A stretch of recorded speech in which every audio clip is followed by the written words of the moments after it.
Alright guys, off screen right here to my right, your left,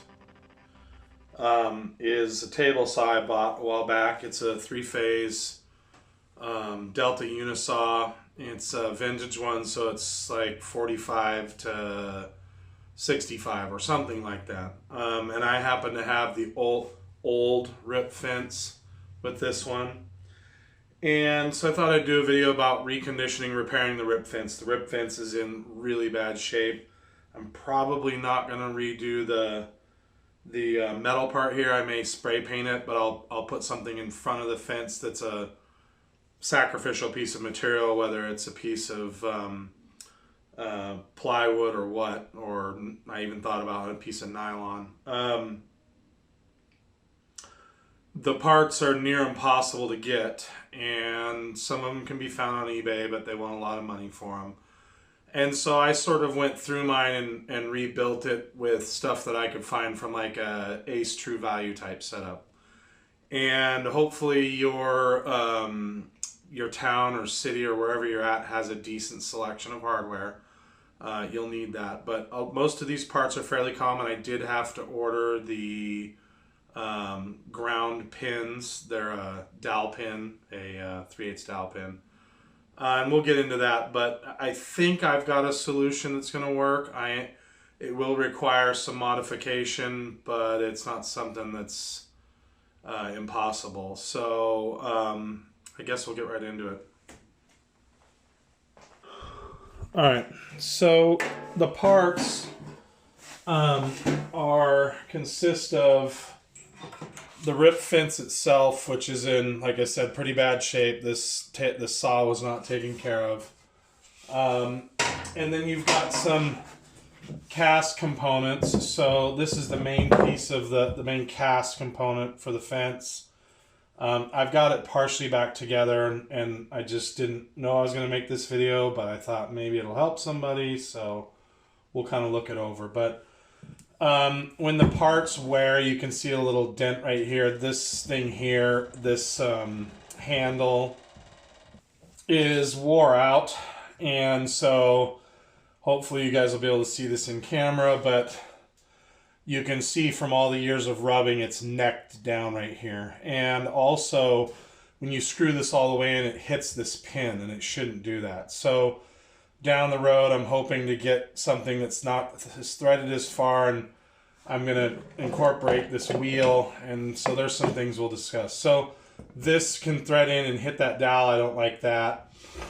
But originally, this is the feed that goes right here with a star knob, and I think you can slide it out and disengage it, but this, you turn it, and it feeds this back and forth. And this was froze up. I had to heat it up to get it out, and then I polished it, and this feeds on the tube over here, the slide tube. This, like I said, this is very worn out. So this piece here, this cast piece, is pretty indestructible other than a lot of wear on the journals here. There is inside of here, let me see if I can get you guys up close here. That piece inside there is a cam. It's a lobe that's drilled off center. And if you can see in that picture also, you'll see that right there, those are called beehive springs. I put those in. So the idea originally was so that I had these rubber washers here. They're 3/8 by 1 by 8, and I was going to stack them on either side of this piece to get it centered in here. And it's kind of a sucky deal. These rubber washers, you had to try to stack them, and then I had some stainless washers that I was going to also have the pin go through. The pin is right here. You can see the pin. And so you're trying to get these washers down inside, and it sucks. So what I ended up doing was getting 2 of those beehive springs, because they're tapered cone springs that just barely fit over this pin, and I put the large side, so they're tapered like a cone. I put the large side towards this cam, And so it does a lot of things. It centers it. It keeps it in position automatically by the tension. So you can see it doesn't fall on its own. But most of all, it keeps it centered. And originally one spring was heavier than the other, so it had moved it over. So I stretched the other spring until they matched. So this worked really well. I bought ground pins as a replacement for this pin. So we'll take a look at that real quick. So this is the original pin, and it's the exact length of this casting. And so I don't even know how, if this wasn't already sitting out, it was already sitting out that much. If it was not sitting out like that, I couldn't have even got the pin out because it's not drilled from this side. So I replaced it with this pin. It looks funny, but I can get a hold of it. I don't need to cut this off if you feel like doing that. I took this pin or something a little smaller, and I put 1200 grit sandpaper on it and cleaned that bore out. And so this pin is tapped in there real tight, but I can get a hold of it to get it out. So I also took sandpaper and put it on something like this and was able to get this bore cleaned out so that this fits well. And then I'll have some grease sitting in there so it doesn't seize up again. It's unfortunate that I don't have the handle, but what I plan on doing is boring it out so it fits this. So the only problem with that is you can see that when this is installed, it hits. So my solution to that is going to be to actually bend this over in an S shape. So I'm going to make a new one of these, and it's going to have an offset in it so these both fit. I can run this over, and then I can also tighten it. So that's my solution there. I got this off of Amazon for like, I don't know, 10 bucks, less, 5 bucks, 10 bucks. It doesn't fit, so I'm going to have to bore that out too, but again, not a huge deal. So these are some of the items that were worn out. Now, the pin that holds this in, this runs on the cam, and when the cam pushes down on this, you guys can see it from this view, when the cam pushes down, this face tightens against the tube that runs in here. And so this basically comes down and tightens like that. Originally, so I was going to show you guys, the pin for the main arm here was also at a huge shoulder and was completely wiped out. So that's why I ordered these dowel pins. They're 3 inches long by 3/8 dowel pins. Very cheap on Amazon. And that was this. This is worn out. So there's some other components in here. This is all stuff that's not broke. So then on to this pin. So originally this arm had a rubber bushing that went in it like this, and this thing had been pushed out. You can see it's just wiped out. It's gone. It's totally destroyed. Can't find a new bushing that fits for this pin size. This is an odd pin size. I think it's 0.325, and this hole journal is 0.556 or 0.560. So online, so first I bought these, and they're a step rubber bushing. All right, so I bought these shouldered rubber pieces, and they're 1/2 by 5/16 by 3/4, and they are too loose because this bore is actually 556 or 560. And so you can look the Dorman number up online, but I was able to find these nylon spacers. They sell them at Ace Hardware. They're 556, so they fit this, but they are 3/8, and the original pin is not 3/8. The original pin goes right here, and it does actually go all the way through to the other side. So what I believe I'm going to do, I'll let you know if I change my mind, but what I'm going to do is I'm going to use one of these 3/8 pins that I had already bought for the main shaft down here. And the 3/8 pin fits perfectly. It's exactly right. I'm going to use a 3/8 drill bit, but drill bits, general drill bits tend to run large. And so my hole's probably going to be oversized, which is fine. I'll use some hot glue or some silicone. It doesn't really matter. Just anything to just retain the pin is all I need.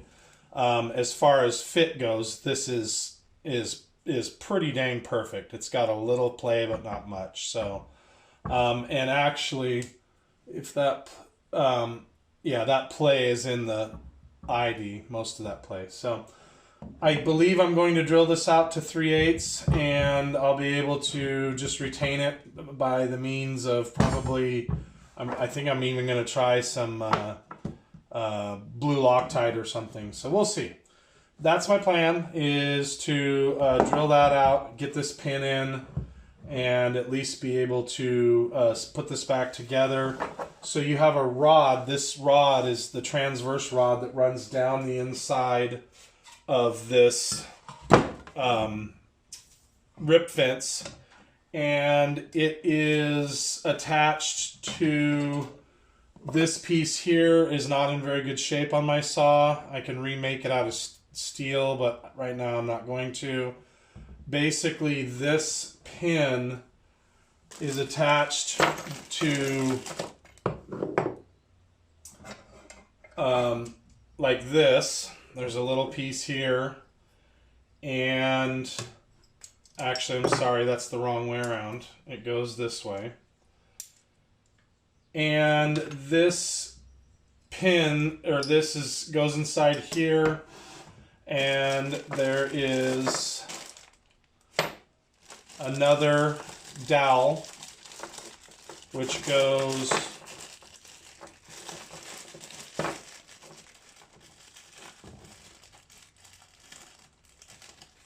right here. And when this is pulled out or pushed forward, jeez, monkey humping a football.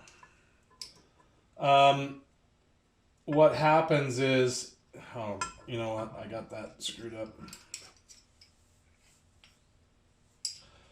So, you know what? Let me take this apart. This will be easier to illustrate. So basically, this as it hinges, sorry, flipped up. When this pulls, it lifts this, it goes like this, and it lifts that up. And this J keeper comes up against the bottom of the shaft and tightens. It's a pretty janky setup. It's not wonderful.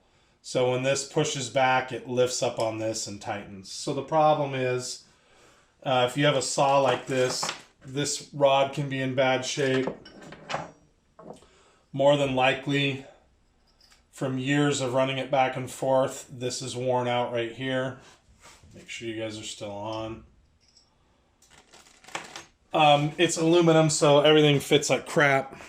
Yeah, you guys are still on. On mine, this front hole, this whole casting is cracked right here, so this whole thing's hollow. This rod fits into a receiver back here. In fact, I can show you like this. Fits into that receiver. There's a casting inside of there that's like a counter bore is broke on the bottom. I think I'm going to redo this out of a solid block of aluminum. I just don't know. I may even 3D print this out of 100% infill nylon. This is whoever designed this, unfortunately, this is a piece of crap here. This is, somebody needed to go back to the drawing board in the 40s. This is bad crap. So, this piece on yours may be broken. Whole bunch of hardware. Part of the problem with that hardware is, the reason it's cracked is this bolt that goes down through here on the back hole hits the casting inside, and so it's just a very poor design. Just not wonderful at all. So I still have to figure this out yet. Don't quite know what I'm going to do with that, but I will show you guys. We'll pick back up when I get when I get this hole drilled for this pin, we'll pick back up from there and we'll see how it turned out. And that's going to get, this component goes up inside like this. And then what I'm going to do also is I'm going to see if I need to add washers in there to center it. It looks like I may not have to. But man, I don't know. We're going to see. We're going to find out here. So we'll pick back up in a little bit, you guys.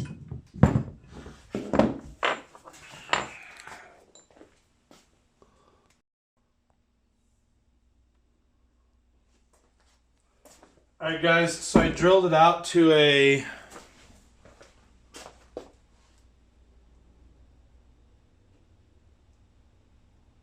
U. I drilled out to a letter U, and that's just a tiny bit under 3/8. Now I'm assuming that what I can do is I can go ahead and get this up inside of here, and I can probably tap this through, I believe. So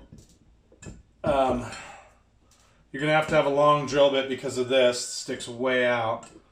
But I believe I can get this through. So let's get a hammer to tap it in. And we'll put a little grease on it. And I'm just going to be really careful here. Hopefully everything goes great. We don't have any problems.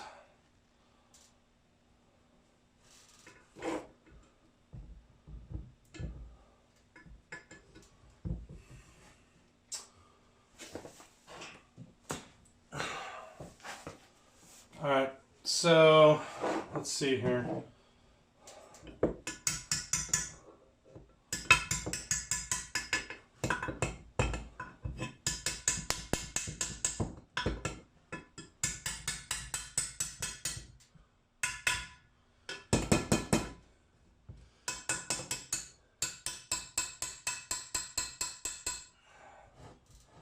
Is that going through? Yes, that is. It's a thing of beauty. It's not perfect. I couldn't get the holes very collinear or what would you call it? It would be coaxial. So I drilled from both sides, and then at the very last I choked the drill bit way out like this. You know, held it way out on the end and tried to get all the way through, but they were both tilted a little bit. If you have a longer number U or a letter U and you can get way in here, if you've got a bit holder or something, my chuck hit right here. So it did tap in. It's tight, quite tight. But it's not perfect. It's not like I machined it, and that's just the way it is. So as far as wobble goes, you can see it took up quite a bit of the slop. This thing had a lot of slop before. And so what that did, that really smoothed up the operation of this machine. Is fantastic. So I've got these two pins in now. They're the same size. It's fantastic. Don't got to worry about swapping crazy pins out. That eliminates all these bushings and whatnot. I'll save this. I don't know why, because it doesn't fit anymore. So maybe I won't save it. Gosh, I hope you guys are still on. I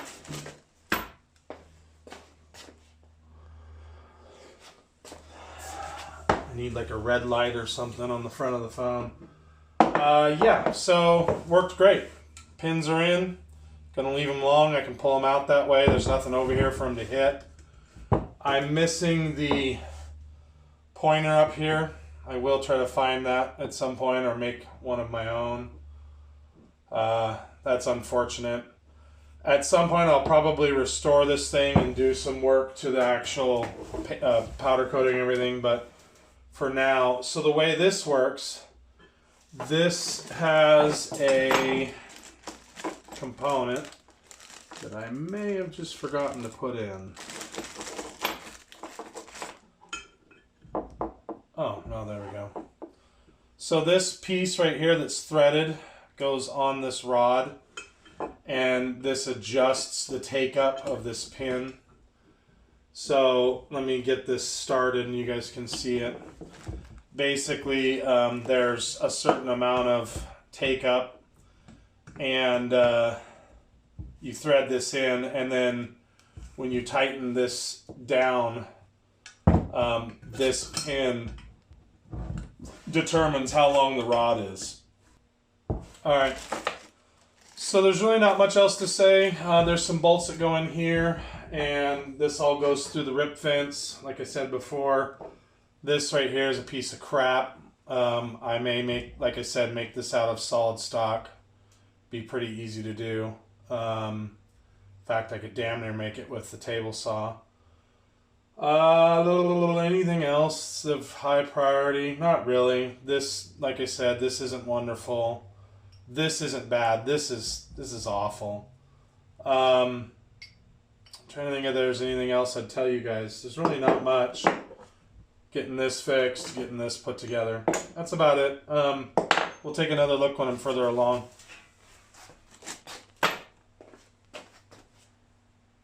You're going to want to tighten these two bolts under tension.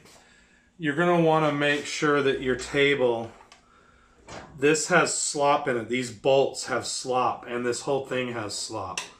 So you're going to want to tighten it. You're going to want to tension the table down. Maybe snug these up a little bit. Alright, they're not 13s. So you'd use an American size here. You'll have to excuse me using metric on here. All I'm going to do is snug these up, and then I'm looking down the table trying to ensure that the table is square to the blade as much as I can ahead of time. Again, this is some old school crappy technology, and I like the casting stuff, but the quality just isn't there. So when it's loose, there's a lot of play. So what I'm looking for is to see if I can get this thing out of square, but it seems to slide over correctly when it tensions up. And the back doesn't wiggle. This bolt here, you guys can't even see it.